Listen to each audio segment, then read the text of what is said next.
Unfortunately, about 1 out of every 5 people present by dying suddenly with heart disease. So this is something that we need to attack before you actually have heart disease. Traditionally, men who are over 50 and women who are postmenopausal at risk, people who are overweight, people who smoke, have high blood pressure, diabetes, high cholesterol, those are the typical people who are at risk. Heart disease is a whole combination of things, including problems with the muscles, such as heart failure, including abnormal heart rhythms.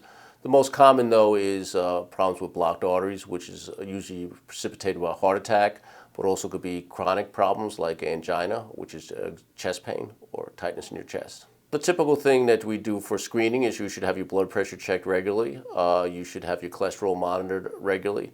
There are certain screening tools that are outpatient testing, such as stress tests, which is where you walk on a treadmill or we give medication and monitor your heart to see whether or not you have any blocked arteries. There's a special type of CAT scan we could do, which monitors calcium in your arteries to see whether you're at risk of having heart disease or not. And we do the diagnostic testing, which confirms that you have heart disease. There's something called a heart catheterization, which is a test where we inject dye into the arteries of your heart, take moving pictures to see if you have blocked arteries. If that's confirmed, then we could do things like stenting, which is when we put a balloon catheter down your artery and open up the artery to restore normal blood supply. There's bypass surgery where we put in special grafts from either your chest or your leg to bypass the blockages.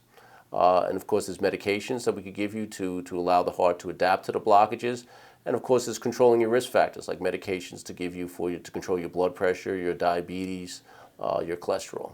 We have a full team of cardiovascular specialists in this hospital who all get together once a week to discuss the people with heart disease and determine what the best way to treat these patients are. So whether it's surgical, whether it's medication, whether it's a stent procedure.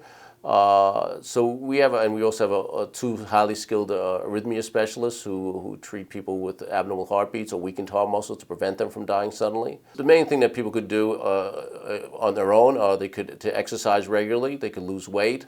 Obviously stop smoking, take your medications as prescribed. Those are the things that a patient could do. So it's really leading a generally healthy activity. Those should be done for people who not only have heart disease, but people to prevent heart disease from happening in the first place.